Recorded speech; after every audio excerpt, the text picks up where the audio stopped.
Bonjour à toutes et à tous les kittistes. Je me présente, je m'appelle François-Xavier Salazar et je suis kittiste professionnel.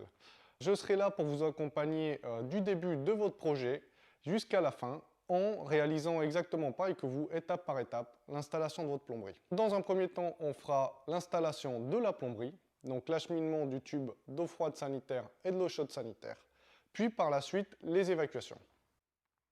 Dans ce module numéro 1, nous allons voir la particularité de nos tubes et comment les réaliser. Pour la mise en œuvre de nos produits, il y aura besoin de quelques outils. Tous les outils spécifiques sont fournis dans nos colis. Pour la mise en place de nos produits, vous aurez besoin d'un embavureur, donc avec les diamètres que vous rencontrerez dans vos installations, donc le diamètre 16, 20 et 25, un coupe-gaine, 1 mètre, un coupe-tube, un crayon, la pâte d'étanchéité filet fixe 3. Tous ces outils sont fournis dans vos kits.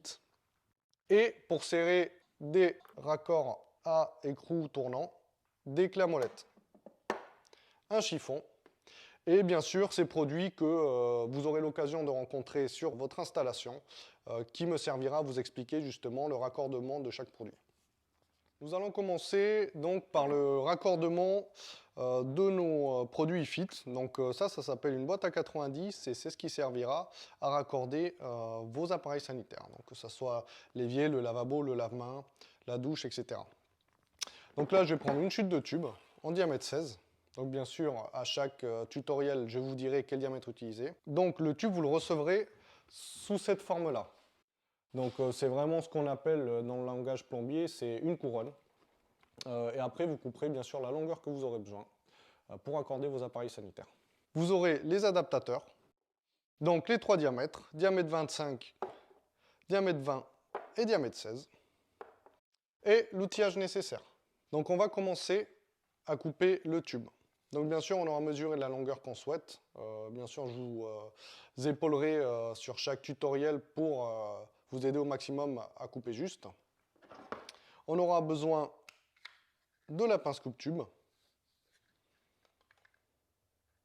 Je coupe directement la gaine et le tube.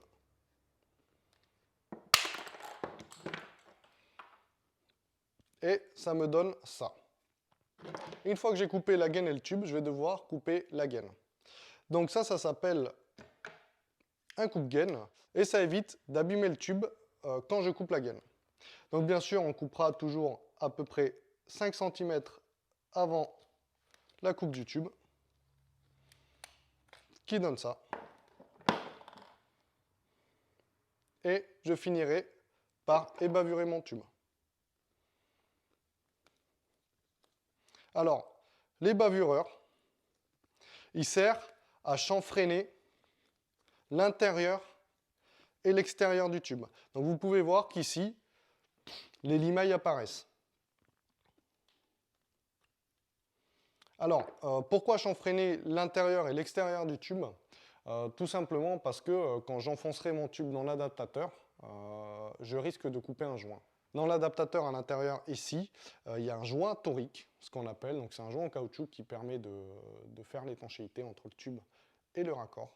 Et si on n'ébavure pas, en fait, ça crée ce qu'on dit une bavure, le tube qui dépasse un peu, dû à la coupure, et ça risque de couper le joint. Donc là, aucun risque que le joint soit coupé. Deuxième étape, je vais enfoncer le capot de la boîte à 90 sur ma gaine, comme ceci. Voilà. Et pour ensuite enfoncer l'adaptateur. Donc là, on voit bien qu'on va enfoncer le tube. Alors, ça force un peu. Vous avez les fenêtres, ici et ici, qui vous permettent de regarder si le tube est bien enfoncé. Donc bien sûr, toujours vérifier que le tube soit bien enfoncé, sinon il y a risque de fuite. Et après, par la suite, je pourrai emboîter mon adaptateur sur ma boîte, comme ceci. Donc vraiment, n'hésitez pas à forcer. Faut vraiment pas avoir peur, hein. Vous n'allez pas casser le matériel, vous inquiétez pas, c'est vraiment résistant. Pour ensuite emboîter le capot. Alors vous pouvez vous poser comme question pourquoi il y a un capot. Tout simplement parce que nos produits sont à double étanchéité. C'est-à-dire qu'il y en a une ici, ce qui est logique, hein, pour laisser passer l'eau, et une autre entre le capot, la boîte et la gaine, au cas où il y a une fuite. Donc si vous, demain, vous avez une fuite ici, et que votre tuyauterie est dans la cloison, ça ne fera pas de dégâts des eaux, ça ressortira à la nourrice, et vous aurez largement le temps de réparer votre installation. Donc maintenant, on va passer à l'assemblage avec la colle.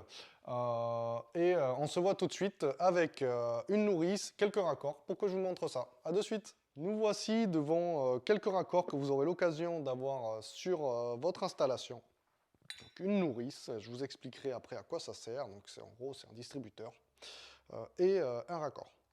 On aura également la patte filet fixe 3, donc qui sert vraiment à étanchéifier tout ce qui est les raccords avec filetage. Et des clés à molette, bien sûr, si vous en avez besoin dans le futur, si jamais ça force, ce qui ne sera pas trop le cas, je pense. Et un chiffon pour nettoyer. La particularité avec cette pâte, en fait, c'est que vous allez devoir la passer dans les raccords et elle séchera au bout de quelques secondes pour, on va dire, durcir et empêcher l'eau de passer. Alors, elle va durcir au bout de quelques secondes, par contre, il faudra attendre plusieurs heures pour pouvoir mettre en eau et que ça résiste à la pression. On va commencer. Je vais d'abord prendre mon chiffon. Je vais nettoyer les raccords. Alors, pourquoi les nettoyer? Parce que les raccords peuvent avoir de la graisse et la colle n'adhère pas trop avec la graisse.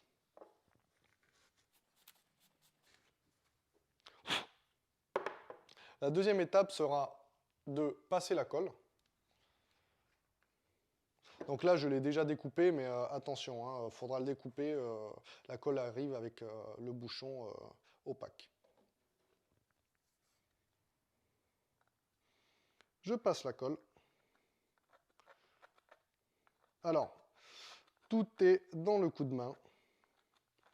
Donc, bien étaler ça avec le bout du pot.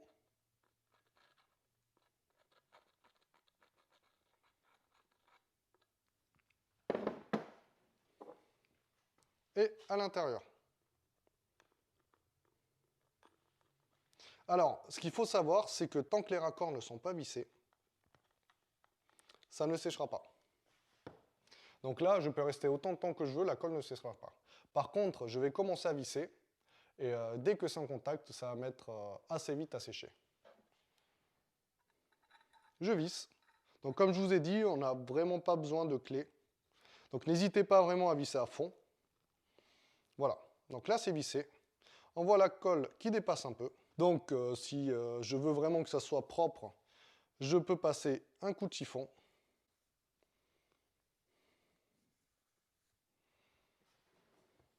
Et la colle va étanchéifier les deux raccords. Il faudra attendre 30 secondes environ à 1 minute pour que la colle accroche et après quelques heures pour que ça soit étanche. Voilà, on a fait ce type de raccordement. Maintenant, on va attaquer les raccordements de pièces. A de suite. Alors, les kittistes, troisième et dernier cas pour étanchéifier votre installation, ça sera le serrage avec écrou tournant. Donc ça, vous allez surtout l'avoir dans votre arrivée d'eau froide, si jamais vous en avez une dans votre projet. Et donc, je vais vous montrer comment faire. Donc, j'ai pris comme exemple une vanne et un clapet anti-pollution. Je vous expliquerai après à quoi ça sert. Et des joints. Donc les joints, on vous les fournit, bien sûr. Ça sera très simple. Le but sera vraiment de le mettre dans la partie femelle, donc celle qui va se visser, et de visser.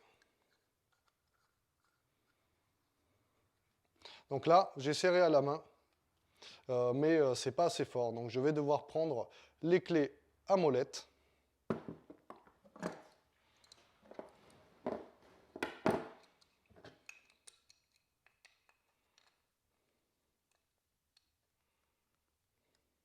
Et le serrer. Alors bon, si vous voulez vraiment faire bien, n'hésitez pas à mettre chaque organe en face de l'autre pour que ça soit plus esthétique. Donc voilà, donc maintenant vous pouvez voir que même en forçant, ça ne bouge pas. Et le joint plat, en fait, fera l'étanchéité pour que l'eau ne s'en aille pas. Dans ce cas-là, on ne pourra pas mettre de résine puisque l'étanchéité se fera sur la portée. En fait, on ne pourra pas mettre la résine ici et ici parce que ça bougera quand même.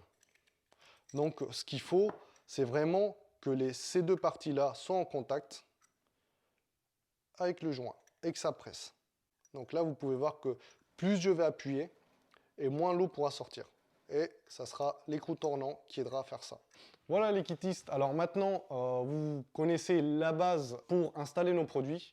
On va passer maintenant à la fixation et on se voit de suite. Nous voici donc devant les éléments nécessaires pour fixer nos tuyauteries et quelques supports. Nous avons ici le collier double, donc ça servira à fixer les tuyauteries qui vont dans les appareils sanitaires qui auront besoin d'eau chaude et d'eau froide, comme le lavabo, l'évier, la douche ou la baignoire. On aura la fixation simple, donc ça c'est pour les tuyauteries qui serviront à alimenter des éléments qui ont besoin que de l'eau froide, comme le robinet de jardin ou le WC. Les adaptateurs badge clip, qui eux servent vraiment à en fait, adapter nos fixations aux parois creuses, comme les plaques de placo ou les briques creuses. On aura la fixation donc, cheville classique, qui servira à pouvoir fixer donc, les fixations des supports collecteurs et les fixations des boîtes à 90 sur les parois pleines et avec l'adaptateur sur les parois creuses. Et l'outillage nécessaire, donc la visseuse perceuse, le marteau et une mèche de 8 quand on fixera sur les parois pleines et une mèche de 12 quand on fixera sur les parois creuses. Les kittistes, on se retrouve tout de suite sur le chantier et je vous montre comment fixer donc ces fixations.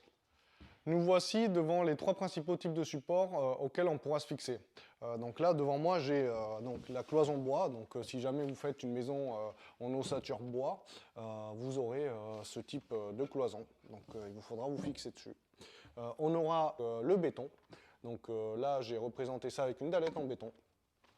Et on aura les plaques de placo. Donc si jamais vous voulez mettre des tubes apparents, ou même vous faites une cloison derrière une plaque de placo, il vous faudra vous fixer dessus. Ces trois matériaux-là auront des fixations différentes, mais nous incluons toutes les fixations pour vraiment subvenir à vos besoins dans nos kits. Je vais commencer par prendre mes fixations. Donc là, je vais les représenter avec des fixations simples, mais des fixations doubles, ça sera exactement pareil. Donc pour le bois, je vais percer en 8.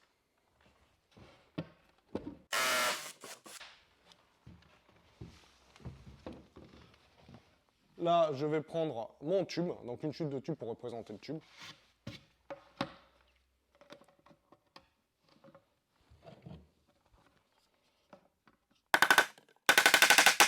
Et je tape en fixation. Donc là, on peut voir que vraiment, ça tient et que ça ne bougera pas. Voilà. Pour le béton, ça sera donc une paroi pleine, donc je vais percer directement en 8 aussi.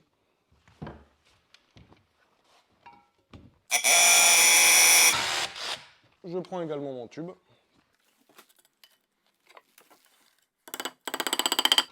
Donc également, on peut voir que ça tient, ça ne bougera pas. Et pour le placo ou les cloisons creuses, donc ça peut être bien sûr de la brique creuse, on utilisera les adaptateurs. Je vais commencer par percer en 12. Je prends le marteau, mon collier et l'adaptateur. Je fixe d'abord l'adaptateur. Et enfin, je frappe mon collier dans l'adaptateur. Donc là, on peut voir que le collier tient également. Alors, ce que je vais vous montrer aussi, c'est comment fixer les fixations de boîte à 90 ou les supports collecteurs, parce qu'on utilisera les mêmes fixations. Donc pour le bois, ça sera très simple. On aura les fixations pour les collecteurs qui seront là, et on aura à visser directement le tire-fond, comme ceci. Donc pas de cheville, pas d'adaptateur, rien du tout. Pour le béton, il nous faudra le tire-fond. et une cheville en plastique. Donc bien sûr, on percera, on tapera la cheville et enfin, on mettra le tire-fond.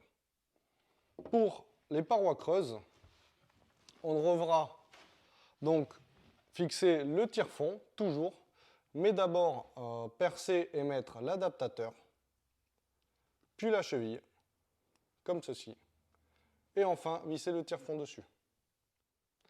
Pour les boîtes à 90, ça sera exactement la même chose que pour les supports collecteurs, sauf que la fixation changera, ça sera cette vis qui peut vraiment se fixer sur tous les supports. Je vous montrerai sur les autres tutoriels, je les fixerai moi sur les rails, parce que, ben voilà, tout simplement, les rails placo, aujourd'hui, c'est 90% de nos constructions en France.